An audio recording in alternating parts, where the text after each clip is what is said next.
everybody. Yesterday, I was really taking advantage of the great day that we had outside in lieu of the day before it and the day before it. So I really enjoyed the colors and how great nature was, and it seemed like everybody else was too. I was out at our national park in Peninsula, Ohio, kind of the area that I grew up in, and just beautiful. And I was out taking pictures because in the wintertime I like to use those pictures as a basis for my paintings. And so that way I can see some color instead of just gray everywhere. And so when I was taking pictures, it was occurring to me that I was looking for the perfect scenes, the perfect compositions. That no matter what composition I would look at, there was always something around it that would hinder it. There was either a branch in the way, or maybe a tree stump, or maybe some weeds that were growing up at the wrong spot. And at times it was frustrating because you wanted to capture either the color or some element of that scene, but there was always something surrounding it that would taint it. And I thought to myself how much like life that is, life in the Christian walk. That there are always those things that are surrounding us at any given moment. And if we choose to look at those things and forget our focus on what we thought was beautiful in that scene, that we can lose a great deal of beauty. And to look at our own lives here, I think of what St. Paul was saying. If we look at his fourth letter to the Corinthians, in 2 Corinthians 4, 16 through 18, he says, "Therefore we do not lose heart. Though outwardly we are wasting away, yet inwardly we are being renewed day by day. For our light and momentary troubles are achieving for us an eternal glory that far outweighs them all. So we fix our eyes not on only what is seen, but on what is unseen. Since what is seen is temporary, but what is unseen is eternal." And I thought that was such a great analogy with how we look at things.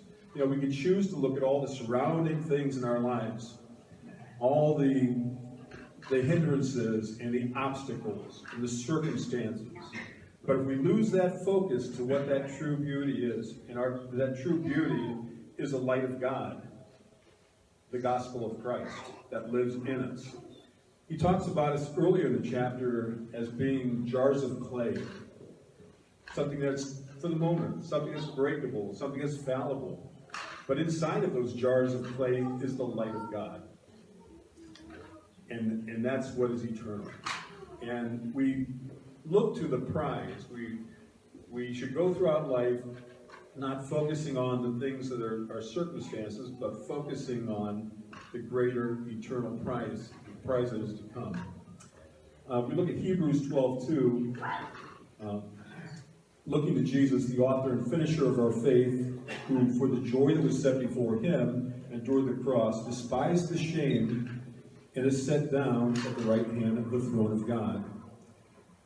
And, we look at the obstacles that the Son of Man had to belittle himself with for our good. Crucifixion, persecution, being mocked, being scorned. All those things the Son of Man put up with. So when we look at our lives and we look at all the things that we're facing, and the things that we even consider to be great, they're actually very small if we look at an eternal sense. And that's how we should be eternally minded. So, and I think of St. Paul. Look at his troubles. He was stoned, left for dead. He was imprisoned. He was shipwrecked. So many, and the list goes on and on. Those are just a few from his list of sufferings. And if we look at the book of Philippians, it says that he counts it all as joy, that because Christ is gained for him. And he may have lost everything in life, in this temporary life, but the things that he's gained, he wouldn't trade for having Christ in his life and that hope of eternal glory. So I want to leave this with you. Be blessed. And do we have anybody that